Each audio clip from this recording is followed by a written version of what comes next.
Hi, welcome to a new video. In this video we're going to do a short little tour of our garden and surrounds here at our off-grid homestead. So I'm obviously sitting here in our pergola area down the back, an outdoor kitchen. Usually the barbecue sits over there, but through winter it's quite windy and it's in the big shed. You can see we've got a wood heater over in the corner over here. The winds are taking a bit of a toll on the blinds, so I think we're going to bite the bullet and frame up these two areas and put windows in that we can open, but this is the main direction the wind comes from the southwest. So it's nice to just have a bit of protection from the wind. And also I've not been happy with it since we did it, because I like to be able to see out. So down here, these daisies are just cuttings from home. They're growing well. We've got over 70 natives around probably getting on for 3/4 of the block now, around the perimeter. Our veggie garden is just over here and going well. That's Rebecca's domain. This is also a transplant from home. It's a plum, clingstone plum. It's quite nice to stew them. What do you got in here, Rebecca? So I've got some spring onions over here. I have got some lemongrass, radishes and capsicums in this front one. The back one, a well-grown capsicum that's got some flowers on, parsley going perfectly. And then down here I have strawberries that I've transplanted from home. One of which has gotten eaten, unfortunately. Is it? A few, yeah. A few, yeah. God. Some flat leaf parsley, some tomatoes that are just quite slow at the moment, very young. Rosemary, raspberry, mint, cauliflower, more tomato. I finally got our hands on a blueberry, which we've potted. Yeah, we potted it because they like acidic soil, and we don't think our soil is necessarily acidic until we test it. And we've also got a few cuttings of our native hibiscus that we're trying to reshoot. And then we've got an apricot here, an apple here, and then another apricot over here. So we've also got one olive tree here, and in the distance you can see a fig tree that we also transplanted from home. It started growing between our strawberry patch at home. All the natives we've got along the perimeter, this is the back edge, were tube stock 2 years ago, roughly. And these ones here we're hoping will give us plenty of protection from the wind. You can see our woodshed over there that was just made from scrap, primarily from the house build, a couple of pallets, and some leftover sheets of colorbond from when we clad the lower part of the pergola. We have 3 silver birch trees, but only two are alive. So this one is doing well, and I'll come down and show you the other one. This is I'll call it number 3. That's number 3. Number 2 is in there. It's just a stick, sadly. What are you going to do with it? Not doing well. What are you going to put there? Another tree. A London plane maybe, although that might shade the garden too much. So we're pretty happy with these natives. I'm 6'2", Hey, that one's about my height. These ones are higher than me. They're a bit, we've lost, as you saw in a previous video, that we've lost bits and pieces of a couple of others because of the wind. So yeah, we'll have to prune them after they finish flowering. It's the fig that Rebecca was talking about. So yeah, another apple over there, apricot here. It's our pallet wood boardwalk, entirely made up of scrap, or just reusing pallets. Our little fireplace area here. This is the other olive tree, yeah. And then we'll move down and just walk along. More veggies. Where we've got more veggies here. What have we got in here, Beck? We've got some asparagus, zucchini, and another tomato. And on this side, some coriander, thyme, oregano, and a blackberry. Oh, and some cucumbers starting. Okay. I'm getting wet here. So these are, this is a peach tree, and as you can see, it's pretty much got a reasonable amount of fruit set on it. It's very bushy. I did prune some of the other trees to kind of open them up in the middle, and then got worried about not having enough of the growing wood on them. So I don't think I pruned this one, but I might need to do that at the end of the season. Here we've got fairly odd looking. It really takes the brunt of the wind, this one, but this is a Satsuma plum. And this is an old nectarine tree that we had at home in the city, and it's actually a dwarf nectarine. It didn't produce, but you can see it's taken its chance. I brought it down here, and it had to produce fruit, or it was not going to remain as an ornamental. And it is producing. We've also got a miniature or dwarf peach over here that came from home.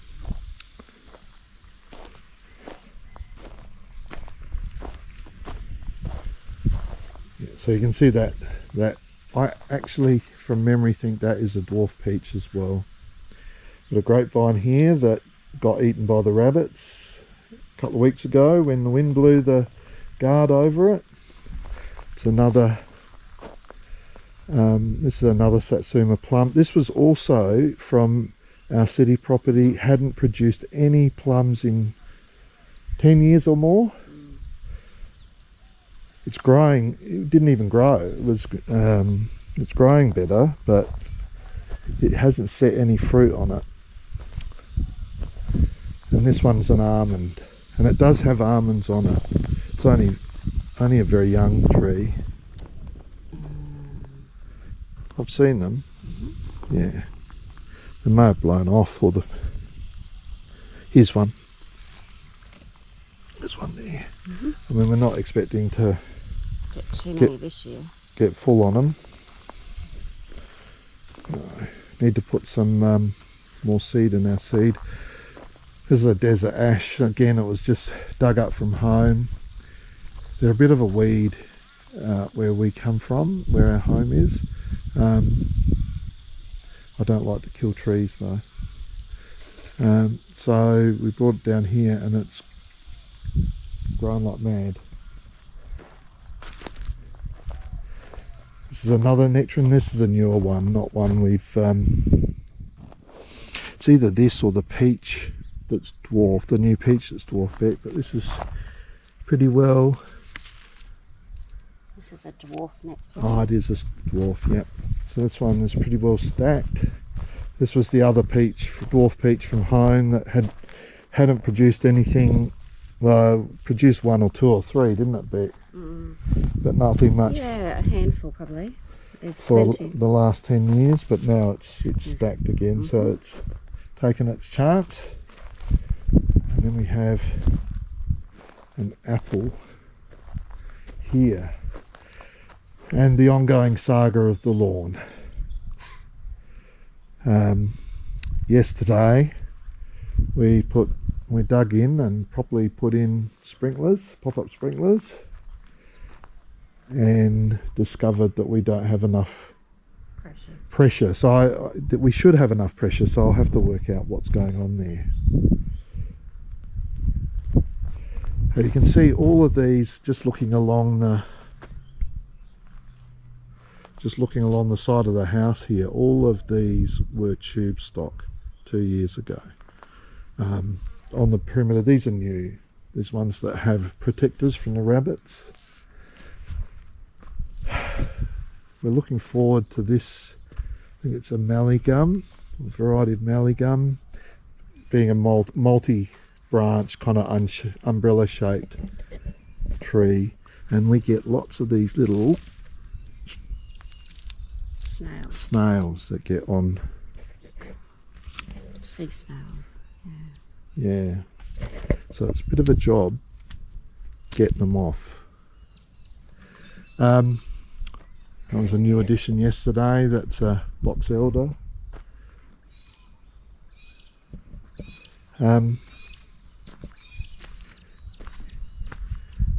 So walking past the claret ash, our poor citrus got absolutely hammered coming down from home. They were in pots at home, they needed to be repotted. This is a lime, so the leaves are only just coming back. We've been kind of trying to avoid filming them for a little while because I probably should have protected them more. This is a kumquat. This you saw me do in the last video. That's our overflow for our overflow tank. This is a mandarin. That's also got all its leaves come back. And what do you got in here, Beck?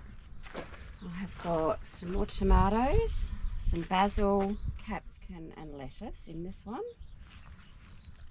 We have more tomatoes, lettuce, a basil and cucumber. Climbing. So I need to do a climbing cucumbers. frame. Yeah.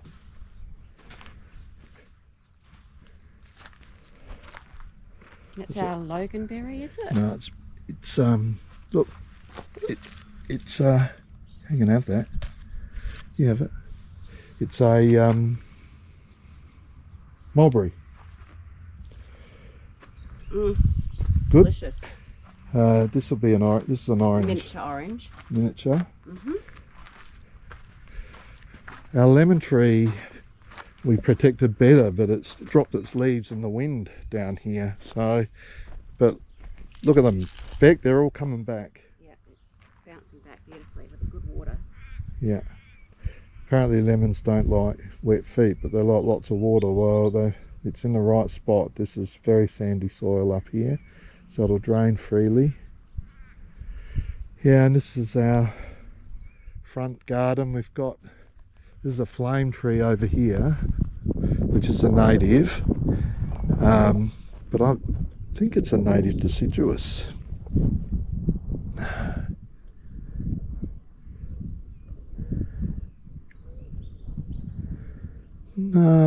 Yeah, it is native deciduous. Well, it hadn't dropped all its leaves over winter, and over there we've got a couple more Manchurian ornamentals. pear in the far distance. Yeah. I think that's an ornamental it's an ornamental almond, flowering almond. Yeah, that's what it is. An ornamental almond. These are going to grow to about 4 metres and about 3 metres wide, which will... Pleased that they actually do get a good amount of the morning sun and the late afternoon sun. Yeah, they're doing well. Only being watered once a week. Yeah, so that is the garden. These are all new. And again, you can tell the newer plants because they have the tree guards around them. They've been in about six, 7 weeks, I think. 6 or 7 weeks, and they were small too, obviously. They've doubled in size. We're going to, if I have my way, I'll have large ornamental trees in between, but we will, or maybe some more fruit trees. We'll see. Right. I just don't want the leaves going into our water supply, which is the gutters of the... So you can see we've got 3 tanks. We've got our main tank down behind the... Our main tank is down behind the big shed.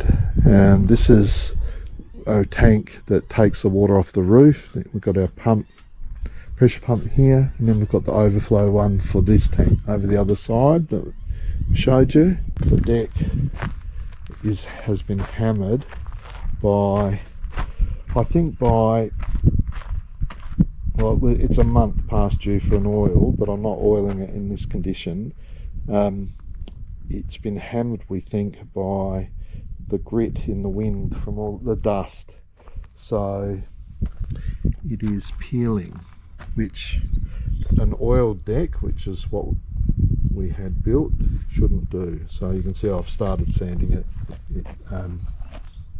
It comes off quite easily, so I'll finish the oiling and well, we will finish the sanding and then do the oiling next week. And yeah, here's another ace in the gundo. Be in another video, we'll show you our power setups. We've got, I think, 6.5 kilowatts of solar panels on this roof, feeding into a 10 kilowatt battery, which on a couple of very, very overcast days in winter and cold, it got a little bit marginal with the oven on and the reverse cycle air conditioner on heat in the evening, but yeah, apart from that, it's great. That's where our this was our old toilet and shower when we were staying in the shed before the house was built.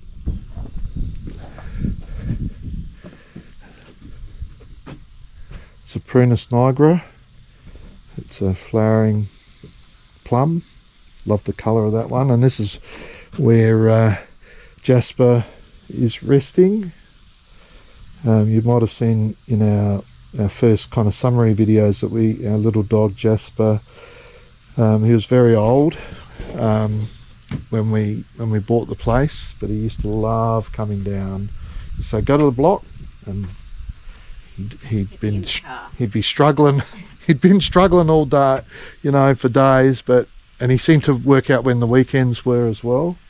And he would, you know, it'd take years off him. But yeah, sadly, he died a little over 12 months ago now. And there's no other dog in the pipeline for now. I've got to the stage of for now. It was not at all. Was that right, Beck? For now. For now. There you go. You heard it. For now. For now.